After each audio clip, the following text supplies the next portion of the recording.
Hello and welcome to the 5-Minute University topic on developing lesson plans. This presentation is brought to you by Sina Haynes from the University of Mississippi. A lesson plan is a detailed description of the course of instruction for a single class. It is developed by a teacher to guide class instruction. Details will vary depending on the preference of the teacher, subject being covered, and student needs.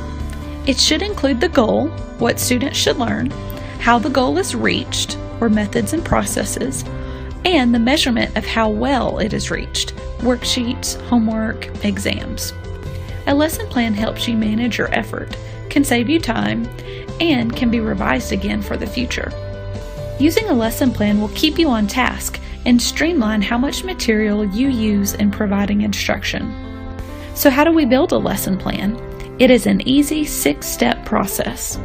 Outline your learning objectives, what you want the students to learn, and these should be measurable. Additionally, you can rank them in order of importance or priority. Try answering the following questions to help you specify your key objectives to enhance learning. What is the lesson subject matter? What do I want students to learn? What should they be able to do at the end of class? What are the key takeaway messages? This can also be a time when you gather background information from your learners prior to class by sending an electronic survey or asking them to write comments on index cards. This additional information can help shape your introduction and learning activities. When you have an idea of the student's knowledge of the topics, you will also have a sense of what to focus on. Secondly, draw the learner in. Your goal here is to gain the learner's attention. Examples include storytelling, videos, personal testimony, or a patient case. Thirdly, plan the learning activities. This is the main portion of the lesson plan, which should include key concepts aligned with running times. You should prepare planted questions to ask the learners and activities to help meet the learning objectives.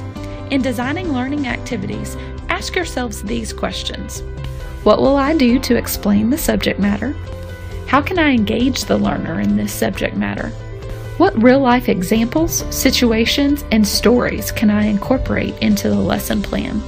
What activities can the learner complete to demonstrate their knowledge and application of the content shared? Check for understanding. How do you know the students are learning? What will they perform to demonstrate grasp of content? Will this be verbal or written?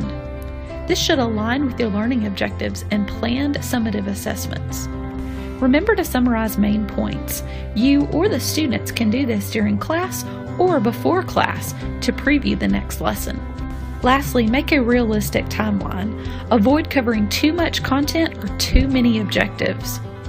Aim for 4 to 6 objectives per 50-minute block of teaching. When you prepare your lesson plan, indicate how much time you expect each activity to take. Leave time for answering questions. You may want to plan an extra activity or discussion in case you have time available. It is important to guide the students' learning by the use of class activities and assignments. When planning a learning activity, you'll need to determine how to best divide the class in order to accomplish the task. Some choices may include the whole class, small groups of ideally 3 to 4 students, workshops, independent work that students complete individually, or peer learning where students work together and learn from one another. Here are some final tips to consider when developing a lesson plan. Consider a brainstorming activity when you begin instruction. This can be done several times during a lengthy class to help chunk the information. Focus the lesson plan on key concepts and main ideas.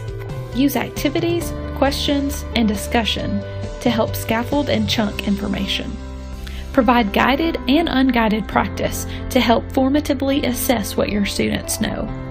Summarize key concepts in your teaching and reflect on strengths to retain and areas to improve when you complete your lesson next time. Aim to utilize a variety of teaching methods, usually 2 to 3, to help gain students' attention.